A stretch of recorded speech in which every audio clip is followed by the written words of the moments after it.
بسم الله وعلى بركة الله ووداعا. دائما القرارات تجي فجأة، والحمد لله اعتقد ان الموسم اللي راح اعتقد انه الحمد لله انه ناجح بكل المقاييس صراحة. تحقيق دوري وتأهلين دور الثمانية في كأس آسيا، اعتقد انه هذا الوقت المناسب انه يروحوا هم الجمهور يبغونك افضل ما انهم يعني السنة هذه الجاية ما اضمن انا اني باخذ شيء ولا حاجة او اني اظهر بنفس المستوى اللي حق السنوات الأخيرة.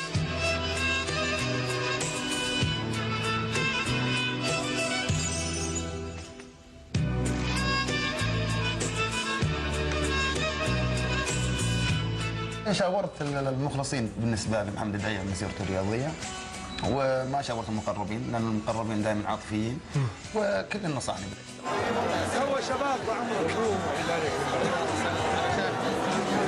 ايش رايك في كاس العالم؟ والله كاس العالم هذا غريب صراحه، مونديال العجائب يقولون. يمكن بعدين غير كذا انه المنتخب السعودي يمكن يعني لو هو متواجد يمكن الاعلام يعطيه اكثر واكثر، ولكن طبعا كاس العالم اعتقد انه كلها مفاجات صارت. منتخب زي ايطاليا يطلع، منتخب زي فرنسا يطلع. اعتقد انه المستويات لحتى الان يمكن لم يظهر المنتخبات القويه بالذات، بس المفاجاه انه طلوع ايطاليا وفرنسا.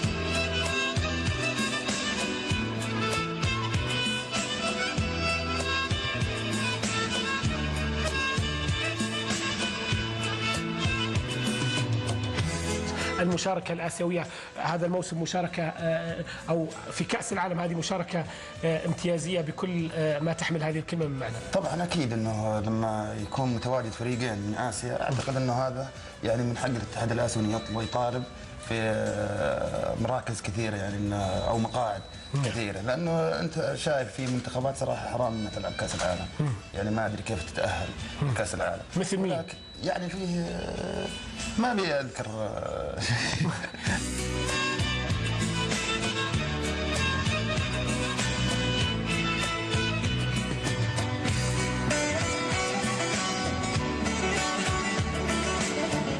المشاركة العربية وهي مشاركة وحيدة من خلال منتخب الجزائر حتى وهو يودع البطولة من الدور الأول مقنعة؟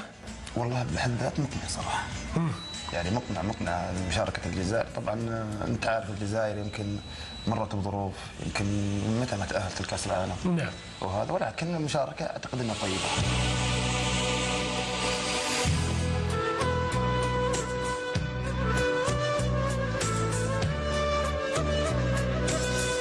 وانت يعني وريم عبد الله الهلاليه الفنانه السعوديه موجوده في الاستديو، وهي تؤكد دائما على انها هلاليه، وايضا تحب محمد الدعية عميد لاعب العالم. شو تقول لها وهي موجوده في الاستديو معنا اليوم؟ اول شيء احبها الله طبعا.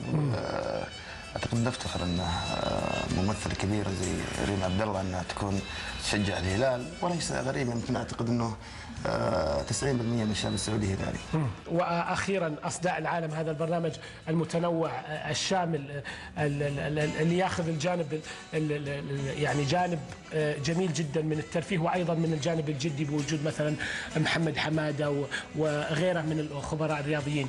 شو تقول عنه؟